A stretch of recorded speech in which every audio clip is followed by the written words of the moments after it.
नमस्कार, आप देख रहे हैं वीके न्यूज और मैं देशटोर उपाध्याय। दुनिया भर में कोरोना के मामले लगातार बढ़ते जा रहे हैं। ऐसे में हर किसी की निगाह कोरोना के डंक से बचने वाली वैक्सीन पर टिकी हुई है, क्योंकि इस वायरस का अभी तक कोई भी इलाज नहीं मिल पाया है। उधर वैक्सीन को बनाने के लिए देश और दुनिया के सभी वैज्ञानिक जी जान से रात और दिन एक करके मेहनत कर रहे हैं। कई देश ये दावा भी कर रहे हैं कि उनके यहाँ ये वैक्सीन बनकर तैयार हो गई है और इसका ट्रायल चल रहा है। भारत में भी कोरोना की 3 वैक्सीन पूरा होने के कगार पर है। इसी बीच वैक्सीन को लेकर अफवाहों का बाजार भी गर्म है। खासकर मजहबी कट्टरता के उन्माद में अंधे हो चुके कुछ जाहिलों ने इसमें धर्म का एंगल निकालकर झूठ फैलाना शुरू कर दिया है। ठीक वैसे ही जैसे पोलियो के टीका को लेकर मुसलमानों के बीच अफवाहें फैलाई गई थी कि मुसलमानों को नपुंसक बनाने वाली दवा दी जा रही है, जिसके चलते मुस्लिम परिवार अपने बच्चों को पोलियो का टीका नहीं लगवाते थे। दरअसल ऑक्सफोर्ड यूनिवर्सिटी की कोरोना वैक्सीन की तकनीक को लेकर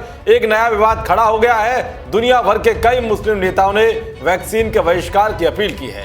ऑस्ट्रेलिया के एक इमाम ने तो इसे हराम करार देते हुए मुसलमानों से टीका न लगवाने को कहा है। ये उन्हीं लोगों में से हैं जो कहते हैं कि कोरोना इनका कुछ भी नहीं बिगाड़ेगा, इससे अल्लाह ने काफिरों को मारने के लिए भेजा है। मगर कुछ दिनों बाद पता चला कि अल्लाह ने इनकी गलतफहमी को दूर कर दिया और कईयों को अपने पास बुला लिया। ऐसे ही अब ये कोरोना वैक्सीन को लेकर झूठ फैला रहे हैं। दरअसल मुस्लिम नेताओं को ऑक्सफोर्ड की वैक्सीन को बनाए जाने की तकनीक को लेकर सवाल खड़े किए हैं। अपने विवादित और बेतुके बयानों से सुर्खियों में रहने वाले ऑस्ट्रेलिया के इमाम सुफियान खलीफा ने एक वीडियो जारी करके इस्लाम के अनुयायियों से अत्याचार और फांसीवाद का विरोध करने का आग्रह किया है। उन्होंने इस वीडियो में वैक्सीन लगवाने का समर्थन कर रहे लोगों को आड़े हाथ लिया है। उन्होंने कहा कि वैक्सीन के इस्तेमाल को उचित ठहराने वाले संगठनों को शर्म आनी चाहिए। उन्होंने वैक्सीन के समर्थन में जारी फतवे पर हस्ताक्षर करने वाले मुस्लिम इमामों को लेकर भी निशाना साधा है।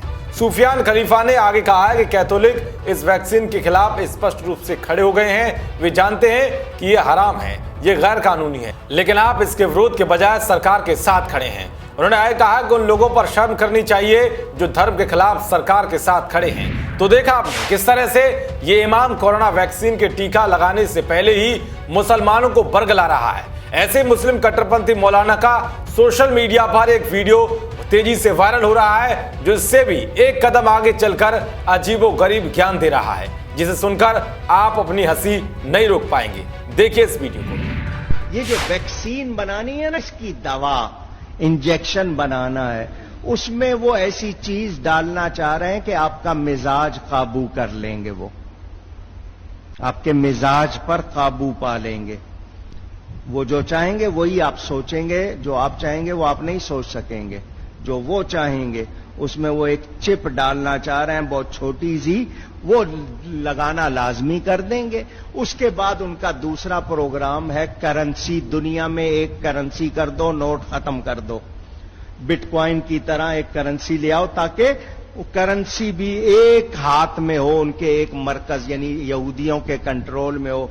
कहीं आप नोट तो होंगे नहीं कि छुपा लें, कर लें, जो कमाएगा जो करेगा सब कुछ उनको मालूम होगा।